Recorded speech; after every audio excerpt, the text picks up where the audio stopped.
لی گئی تھی اور ہم تیسری دنیا میں ہیں اور آزاد کشمیر چوتھی دنیا میں ہے. جو یو پی ایس تھا وہ بھی ساتھ چلا گیا. تو بہرحال تھینکس گاڈ کہ وہ بحال ہو گیا. تو ہم بات کر رہے تھے کہ مزاربت میں کہ اگر مال کسی کا ہو تو یہ حق ہے کہ ہم جو ہے نا اس کے مال کو استعمال کر کے بزنس کر کے اس کو بھی پرافٹ دیا جائے اور خود بھی اس پرافٹ کا حصہ دار بنا جائے. اور یہ سب سے زیادہ مقبول رہا ہے آپ صلی اللہ علیہ وسلم کے دور میں. اور آپ صلی اللہ علیہ وسلم نے اصحاب کی جو سب سے زیادہ مدد کی ہے انصار کے ذریعے وہ اسی کے لیے کی تھی. اس میں کچھ اخلاقی تقاضے اور کچھ ایسے احکام اور کچھ ایسی روایات جو وہ قائم کی گئی تھی کہ جن کو آج بھی جو ہے وہ حیثیت حاصل ہے. کہ پہلی بات تو یہ تھی، تقاضا یہ کیا گیا کہ جی جو مال ہے اس کا وہ معلوم ہونا چاہیے، بیڈ ہونا چاہیے اور ایسٹیمیٹڈ ہونا چاہیے. وہ مجہول نہیں ہو سکتا. وہ مجہول ہوگا تو اس سے پریشانی ہوگی. آپ کیلکولیٹڈ جو ہے نا وہ چیز جو ہے وہ رکھیں گے.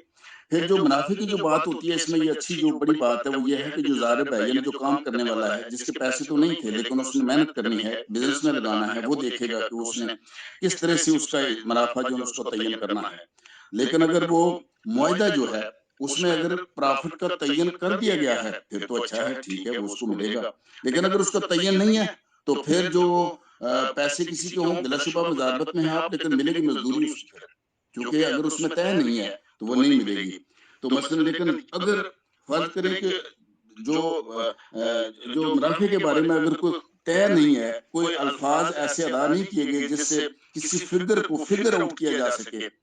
اور اگر صرف یہ ہو کہ ہمارے درمیان منافع تقسیم ہوگا تو اس کے میننگ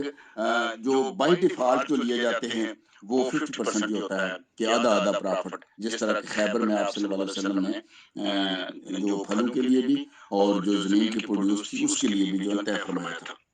یہ بات جو ہے پھر اس حساب سے طے ہوتی ہے. لیکن منافع کے بارے میں ظاہر ہے اگر اختلاف ہو جائے تو پھر جو اخلاقی تقاضے جو ہیں وہ کس طرف جاتے ہیں کہ اگر کوئی کہتا ہے نہیں جی ہم نے تو ایک بڑا چار طے کیا، دوسرا کہتا ہے نہیں ایک بڑا دو تھا. تو اگر ایسی صورت میں ہو تو پھر بات معتبر کس کی ہوگی؟ قسم کے ساتھ جس نے اپنے پیسے لگائے ہیں پھر اس کی بات کو معتبر جانا جائے گا. پھر جو مضارب ہے اس کی بات کے اوپر یقین نہیں کیا جائے گا. یہ بھی ایک ایسا اخلاقی تقاضا طے کر دیا گیا جو آج بھی اسی طرح سے لاگو ہے، شریعت کے اندر یہ مشروع ہے. پھر یہ بھی ہے کہ جو مضارب ہے جس نے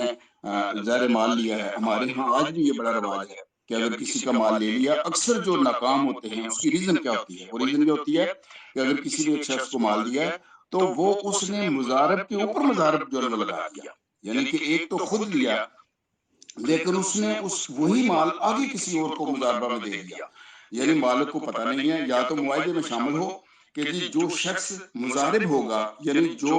مال لے کر کام کرے گا، بزنس کرے گا، محنت کرے گا، اس کو یہ حق ہے کہ وہ آگے کرے. یہ تو اخلاقی تقاضا ہے کہ اسے نہیں کرنا چاہیے. لیکن اگر ایسا نہ ہو تو یہ حرام ہے، پھر وہ کر نہیں سکتا. ہاں البتہ مالک اگر کہے تو پھر تو درست ہے، پھر تو جائز ہے، چونکہ جس کا مال ہے نقصان کا اسی کو اندیشہ ہے، تو لہٰذا وہ اگر کر سکتا ہے تو کرے. پھر اس میں ایک بڑی جو احتیاط کی جاتی ہے اور کرنی بھی چاہیے وہ یہ ہے کہ جو معاہدے کی جو مدت جب تک ختم نہیں ہوتی اس کا منافع تقسیم نہیں کیا جاتا. اس کی وجہ یہ ہوتی ہے کہ جب کبھی اگر کوئی نقصان ہو جائے تو وہ کہاں سے پورا ہوگا؟ معاہدے کے اختتام پر کیا جاتا ہے، دونوں کو تقسیم کر کے جتنا پرافٹ آتا ہے اس میں سے اصل جو رقم ہوتی ہے اس کو نہیں چھیڑا جاتا کبھی بھی، صرف اس کا جو پرافٹ ہے اس کو تقسیم کیا جاتا ہے. لیکن اگر کبھی نقصان ہو جائے تو پھر وہ اس نقصان کو جو پرافٹ کی تقسیم جو ہے اس میں سے پورا کیا جاتا ہے جو اصل مال سے. لیکن اگر پرافٹ نہ ہو تو پھر جس کا مال ہے وہی اس نقصان کو برداشت کرے گا، چونکہ جس نے کام کرنا ہے وہ تو آلریڈی ایک حصہ لے رہا تھا، اس کے پاس تو اور کچھ ہے ہی نہیں ہے، مال تو اس کا تھا. تو یہ خسارہ جو ہے یہ اس طرح سے اس کو پورا کیا جا سکتا ہے. پھر ظاہر ہے یہ اختیار جو ہے یہ دونوں کے پاس ہو سکتا ہے. البتہ جس کا مال ہے وہ جب چاہے معاہدے کے تحت اس کو وہ ختم بھی کر سکتا ہے. وہ چاہے تو اس کا منافع جو تقسیم کرنا چاہے تو اگر نقصان ہو گیا تو پرافٹ میں سے اس کو وہ رقم متشف کر کے وہ اس کو کر سکتے ہیں تاکہ دونوں کو نقصان نہ ہو. یہ تو تھا کہ جی اگر ہم مضاربت جو کل جاری کیا ہوا تھا شروع، یہ وہاں پہ اختتام ہو سکتا ہے کہ یہ ختم ہو گیا. اب آپ صلی اللہ علیہ وسلم نے جو زمین ہے، چونکہ ظاہر ہے زمین ہی سے سارا کچھ، زراعت کو بڑی اہمیت دی ہے. آپ صلی اللہ علیہ وسلم نے بھی، صحابہ کرام نے بھی، حضرت عمر رضی اللہ تعالیٰ عنہ، حضرت ابوبکر صدیق رضی اللہ تعالیٰ عنہ، ایون حضرت عثمان رضی اللہ تعالیٰ عنہ، ان کے دور خلافت میں بہت زیادہ حضرت عثمان تک پہنچتے پہنچتے ایک وسیع میجارٹی جو تھی اصحاب کی وہ وظائف پہ چلی گئی تھی. تو حضرت عثمان اور حضرت عمر رضی اللہ تعالیٰ عنہ دونوں نے اصحاب کو بلا کر پوچھا کیا آپ کے پاس ریوڑ ہیں؟ تو انہوں نے کہا کہ جی ہاں میرے پاس ہیں. تو انہوں نے کہا کہ اور شامل کر لو لیکن وظائف کے اوپر ڈیپینڈ نہ کرو، اپنا یہ بزنس جو ہے یہ جانوروں کا اس کو قائم کرو. پھر بلا کے کسی کو پوچھا کہ جی آپ کے پاس زمین ہے؟ ہاں جی زمین ہے. تو انہوں نے کہا کہ اس میں کھیتی باڑی کے اوپر توجہ دو، اس میں اگر کسی چیز کی مدد کی ضرورت ہے تو وہ بتاؤ تاکہ آپ کی مدد کی جائے، آپ سیلف سفیشینٹ ہو جائیں. تو صحابہ کرام نے بھی اور آپ صلی اللہ علیہ وسلم نے بھی لوگوں کو جو ہے یہ ترویج دی ہے اور انسینٹو بھی دیا کہ زمین کی طرف آئیں اور زمین کی پروڈیوس جو ہے غلہ، چونکہ معاشرے کا اطمینان اور سکون اسی میں ہے کہ وافر مقدار میں غلہ موجود ہو، قحط کا نہ ہو، کسی کو ڈر نہ ہو، وہ مہیا ہو، مارکیٹ خالی نہ ہو اور لوگوں کو یہ یقین ہو کہ ہمیں ہر سال ہر چیز جو ہے وہ مہیا رہے گی. لیکن اگر لوگ وظائف کی طرف چلے جائیں تو پھر تو یہ مشکل ہے، چونکہ زمین سے تو لوگ اچاٹ ہو رہے تھے کہ فری میں مال مل رہا ہے. تو یہ آپ صحابہ کرام کا یہ عمل بڑا زبردست رہا کہ زمینوں کو آباد کرنے کا جو طرز عمل ہے اس کی طرف لوگوں کو لایا اور اس کے لیے جو ہے یہ مساقات اور مزارعت جو ہے اس کے اصول بھی وضع کیے. اچھا اب اگر دو چیزیں جو فرق کرنے والی ہیں، مساقات تو ہوتا ہے کہ یعنی باغات اگر کسی کے ہیں ایسے پھلدار درخت، جیسے آپ پاکستان میں جیسے دیکھیں مینگو ہے، ادھر مالٹے ہیں، کنو ہیں، اسی طرح امرودوں کے بڑے بڑے باغ ہیں. ادھر اوپر چلے جائیں یہ شبیل صاحب کی طرف تو چیری کے باغات ہیں، اور اسی طرح سے جو ہے یہ انار ہیں، سیب ہیں. کوئٹہ کی طرف چلے جائیں تو یعنی کچھ اسپیشلائزڈ ایریا ہیں جس میں وسیع پیمانے پر بڑے بڑے ایکڑوں کے حساب سے جو ہے وہ باغات موجود ہیں. اور وہ باغات جو ہے جس کے ہوتے ہیں وہ خود ظاہر ہے اس کے اوپر وہ اتنا کام نہیں کر سکتا، پانی خود نہیں دے سکتا، دیکھ بھال خود نہیں کر سکتا، پھل اکٹھا خود نہیں کر سکتا، پروسیس خود نہیں کر سکتا. ظاہر ہے اس کو یا اجرت پہ لوگ رکھے جا سکتے ہیں، بعض لوگ اجرت پہ رکھ سکتے ہیں لیکن بعض لوگ اجرت پہ نہیں رکھ سکتے لیکن ان کے پاس ہوتے ہیں. تو پھر وہ کیا کرتے ہیں، وہ ایسے لوگوں کو حوالے کر دیتے ہیں کہ تاکہ وہ اس کی دیکھ بھال بھی کریں اور اس کی آمدنی جو ہے نا اس میں سے اپنا ان کو جو ہے ایک حصہ جو ہے نا وہ دے دیا جائے کہ جی یہ آپ کا یہ حصہ ہوگا، تو اس کے اوپر وہ کام کریں. جو تو باغات کے سلسلے میں کرے گا اس کو مساقات کہا گیا ہے، اور جو زمین کے اوپر محنت کرتا ہے، جو زمین کی مزارت کی طرف چلا جاتا ہے تو اس کو مزارت کا نام دیا گیا کہ مزارع ہے، بٹائی کے اوپر دے دیا. اچھا اب اس کے لیے بھی دیکھیں ایک آپ صلی اللہ علیہ وسلم نے شرعاً اس کو جائز بھی دیا ہے، اور اس کے لیے آپ کی جو ایک حدیث ہے، آپ کا جو واقعہ ہے کہ خلفائے راشدین جو ہیں انہوں نے بھی اس کے اوپر، بلکہ ایون امام بخاری جو ہے ابن عمر رضی اللہ تعالیٰ عنہ سے روایت کرتے ہیں کہ آپ صلی اللہ علیہ وسلم نے اہل خیبر سے یہ طے کیا تھا کہ جو غلہ اور کھجور، دو چیزیں آ گئی، غلہ زمین کی پروڈیوس، کھجور درختوں کی پروڈیوس، ان کی زمینوں اور باغات سے حاصل ہوگا وہ نصف نصف تقسیم کیا جائے گا.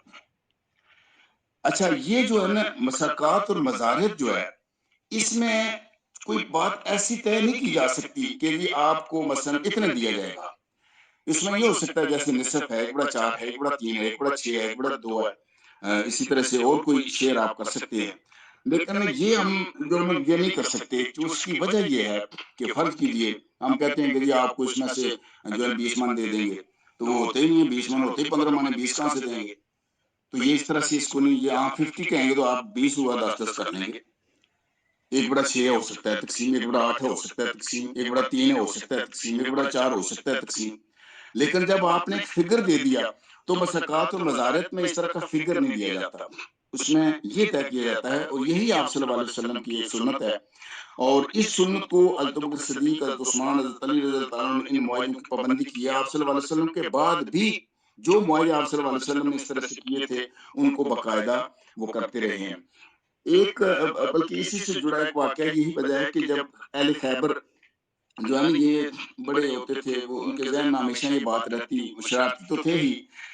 کہ یہ مسلمان دیکھیں یار یہ ہماری زمینیں، ہمارے باغ ہیں سارا، اور یہ آدھا آدھا اٹھا کے لے جاتے ہیں سارا. تو آپ صلی اللہ علیہ وسلم نے ایک صحابی تھے سہیل، مجھے پورا نام اب یاد نہیں آ رہا، شکیل صاحب شاید بہتر اس کو اگر بعد میں بتانا چاہیں گے، تو ان کو جو ہے نا وہ پروڈیوس لینے کے لیے بھیجا کہ جائیں آپ خیبر کے یہودیوں سے جو ہے نا وہ حصہ لے کر آئیں. وہ جب گئے تو وہ رات کو ادھر رہے، اور ایک دن وہ گلیوں میں چل رہے تھے تو یہودیوں نے سازش کی کہ جی یہ جو آپ صلی اللہ علیہ وسلم نے بھیجے ہیں حصہ وصول کرنے والے، ان کو جانے نہ دیا جائے. ان کو جو یہیں ختم کر دیتے ہیں اور کسی اور کے نام جو ہے وہ ڈال دیتے ہیں ان کا قتل جو ہے۔ تو وہ گلی میں سے جا رہے تھے، انہوں نے مشورہ کیا جس طرح آپ صلی اللہ علیہ وسلم کو بھی قتل کرنے کا انہوں نے باقاعدہ پلان کیا، اسی طرح سے ان کو وہ اوپر سے پتھر گرا کے ان کو مار دیا۔ اچھا وہ مر گئے تو جو ان کے کزن تھے آپ صلی اللہ علیہ وسلم کے پاس آئے، انہوں نے کہا کہ یا رسول اللہ صلی اللہ علیہ وسلم آپ نے یہودیوں کے پاس بھیجا تھا، انہوں نے میرے بھائی کو یا چچا زاد کو قتل کر دیا ہے، تو میں انصاف چاہتا ہوں۔ تو ظاہر ہے آپ صلی اللہ علیہ وسلم نے کہا کہ ٹھیک ہے ہم انصاف کریں گے، آپ اس کے لیے گواہ لے آئیں، شہادت لے آئیں۔ تو انہوں نے کہا کہ وہ تو کوئی نہیں ہے، وہ تو یہودی ہیں، اور تو کوئی نہیں ہے، وہ تو نہیں مانیں گے۔ تو آپ صلی اللہ علیہ وسلم نے کہا پھر اگر شہادت نہیں ہے، گواہ نہیں ہے، کوئی ہے نہیں،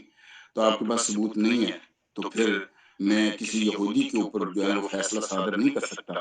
بلا شبہ انہوں نے مارا ہوگا، ہو سکتا ہے کہ یہ ایسے ہی ہے کہ وہ یہود کے پاس گئے تھے، انہی میں سے ہو سکتا ہے، لیکن فیصلہ میں صادر نہیں کر سکتا، آپ کو میں بیت المال سے جو ہے وہ قصاص دے سکتا ہوں۔ تو یہ یہود جو ہیں ان کے ساتھ یہ معاہدہ نصف نصف کا ہوا تھا، 50% کے ساتھ۔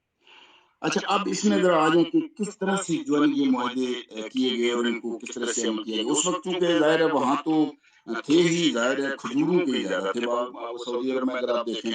تو کھجور ہی آج بھی ہے، اور اس وقت بھی وہ زیادہ یہی تھے۔ لیکن جب اس وہاں سے باہر نکلتے ہیں تو باغات کا لفظ جو ہے یہ ایک امن ہے، اور یہ سب کے اوپر لاگو ہوتا ہے۔ جس طرح سے غلہ جو ہے اس میں کھانے والی چیزیں ہیں، تیل کے اجناس کا جیسے ہم نے ذکر کیا تھا کہ وہ ایک ہی جنس میں آ جاتے ہیں، ساری تیل بلا شبہ مختلف ہیں لیکن انہیں سے نکلتے ہیں۔ اسی طرح باغ جو ہے نا یہ بھی لاگو ہوتا ہے، سوائے اس کے ایسے درخت کا جھنڈ یا ایسے بلاک فارسٹیشن جو جن کا پھل نہیں ہے، جس کی پروڈیوس کو ہم کہیں آگے نہیں بیچ سکتے، وہ اس میں شاید نہیں آتے، چونکہ آپ صلی اللہ علیہ وسلم کی طرف سے کوئی ایسی نصری جو ہے وہ ہے نہیں ہے، میرے نوٹس میں نہیں ہے۔ شکیل صاحب سے دیکھیں گے اگر وہ یہ دو باتیں نوٹ کر لیں، ایک آپ صلی اللہ علیہ وسلم کا جو وصول کرنے کے لیے بھیجا، اور ایک یہ کہ جی جنگلات کے بارے میں کیا ہے، وہ میرے نوٹس میں بہرحال نہیں ہے۔ تو درختوں کا جو ہے نا یہ کہ جو پھلدار جو درخت ہیں ان کے بارے میں بھی کہ یہ معلوم ہونا چاہیے کہ کتنے درخت ہیں، کتنی پروڈیوس ہے۔ لیکن یہ جو چیز ہے نا کہ مثلا بعض اوقات یہ ہوتا ہے کہ جی جس کے ساتھ ہم مساقات کر رہے ہیں، ہم کہتے ہیں جی یہ 10 درخت جو ہیں یہ تیرے ہیں بھائی، ان کی پروڈیوس تم نے لینی اور باقی سارے میرے ہیں۔ یہ شریعت میں جائز نہیں ہے، اس طرح نہیں ہو سکتا، نہ ہم کسی کو کہہ سکتے ہیں۔ اس کی وجہ یہ ہے کہ ہو سکتا ہے کہ ان 10 کو تو کسی سال پھل ہی نہ لگے، اور ہو سکتا ہے کہ باقی سب کو نہ لگے، صرف ان 10 کو لگے۔ ہو سکتا ہے کہ جی جب ان کو اگر پھل نہیں لگتا پھر تو وہ اس کا سال تو ضائع ہو گیا، اس کے بچے تو سڑک پر آ گئے، وہ خود تو پریشان ہو گیا، اس کی محنت غارت گئی۔ یہی وجہ ہے کہ اس کو جو ہے نا یہ 50-50 جس طرح کہا ہے، 1/8 ہو سکتا ہے، 1/4 ہو سکتا ہے، 1/3 ہو سکتا ہے۔ یہ نہیں ہو سکتا کہ یہ 20 درخت آپ کے اور باقی یہ 50 میرے ہیں، مالک کے ہیں، یا یہ درخت سلیکٹڈ کر کے کہ یہ، یا کوئی آدمی یہ سوچے کہ میں جانتا ہوں کہ جی اس باغ میں یہ 15 درخت بہت زیادہ پھل دیتے ہیں، یہ تو میں اپنے نام رکھوں گا، باقی اس کو کہتا ہوں کہ یہ تیرے ہیں سارے۔ یہ بھی درست نہیں ہے، جائز نہیں ہے، دھوکہ ہے۔ اس کی وجہ یہ ہے کہ دھوکہ تو تجارت میں بھی جائز نہیں، اور آپ صلی اللہ علیہ وسلم نے تو منع فرمایا کہ دھوکہ کرنے والا تو ہے ہی نہیں ہے ہم سے۔ تو یہ دھوکہ کی تو تجارت ہے، دھوکہ کا کوئی بھی جو معاہدہ ہے وہ جو ہے وہ اس میں نہیں آتا۔ تو لہٰذا یہ نہیں کیا جائے گا، بلکہ باقاعدہ یہ شیئر جو ہے یہ جس طرح سے آپ صلی اللہ علیہ وسلم نے خیبر میں کیا وہ کیا جائے گا۔ اچھا پھر جو ظاہر ہے جو کام کرنے والا ہے، جس نے محنت کرنی ہے باغ میں، جس کو بچانا ہے، اور اس کو پھل جو اس کا جو ہے وہ اس نے اکٹھا کرنا ہے، اس کی پیداوار کا جو حصہ ظاہر ہے اس کو دیا جائے گا، وہ متعین اور معلوم، یعنی ہر درخت میں سے حصہ تعین کیا جائے۔ کیونکہ اگر ایک کھجور کا درخت ہے یا ایک کوئی مینگو ٹری ہے، یا اسی طرح سے باقی جو جس طرح سے ہمارے ان کے کنو مالٹے کے درخت ہیں کا تعین ہو سکتا ہے، تو ہو سکتا ہے کہ جی اگر آپ سلیکٹ کر لیتے ہیں تو وہ اگر نہیں دیتے تو پھر کیا ہوگا، پھر بھی یہ حرام کی طرف چلا گیا، یہ دھوکے کی طرف، دھوکہ ہے ہی، دھوکے کی کمائی، حرام کی کمائی، اسلام اس کی اجازت نہیں دیتا، اس سے بھی گیا۔ اچھا اب یہ کہ جی کیا اس کا جو کام کیا ہوگا، مالک کے ذمہ کیا کام ہے، جس کا باغ ہے اس کے ذمہ یہ ہے کہ اس کی حفاظت کا بندوبست وہ خود کرے۔ حفاظت اس کی کیا ہے، پانی اس کا ہونا چاہیے، محنت کرے پانی کا، اس کی کوئی باڑ شاڑ ہونی چاہیے، اس کی دیوار کو ہونی چاہیے تاکہ جانور نہ جا سکیں، لوگ نہ جا سکیں، کوئی فریلی اس میں نہ پھر سکے، دن اور رات کو کوئی نقصان نہ پہنچا سکے۔ یہ ساری حفاظتیں اس کو کرنی ہیں، یا ان کو بچانے کے لیے اس کی تو لیکن باقی سارے کام جو ہے وہ اس کے ذمہ ہو سکتے ہیں. اگر کوئی ٹیکس ہے، اگر ظاہر ہے کوئی سرکار ہے، رقبہ ہے، حکومت ہے، زمین ہے، تو جو محنت کرنے والا ہے، کسی پھلدار درختوں کا جو باغ ہے، اس کا ٹیکس اس کے ذمہ نہیں ہو سکتا. اس کی وجہ ہے کہ وہ ٹیکس باغ پر نہیں ہوتا، وہ زمین پر ہوتا ہے. جو بھی ٹیکس ہے وہ زمین پر ہے، کہ یہ رقبہ ہے، وہ سرکاری کوئی تو خراج یا ٹیکس جو اس کے اوپر ہوتا ہے وہ رقبے پر ہوتا ہے. تو رقبے پر ہی باغ ہے، تو لہٰذا وہ اسی کی طرف جائے گا جس کا رقبہ ہے. اور چونکہ اس کی اکثر وہ ایک دلیل جو ہے نا وہ یہ ہے کہ عام اس رقبہ کو آباد نہ کرے تو بھی اس کی ادائیگی ہے. کہ مثلا فرض کریں کوئی شخص اس باغ میں کام نہیں کرتا تو ٹیکس تو اس نے پھر بھی دینا ہے، تو لہٰذا وہ اس سے فری ہو جاتا ہے. یہ اس کی ایک دلیل ہے کہ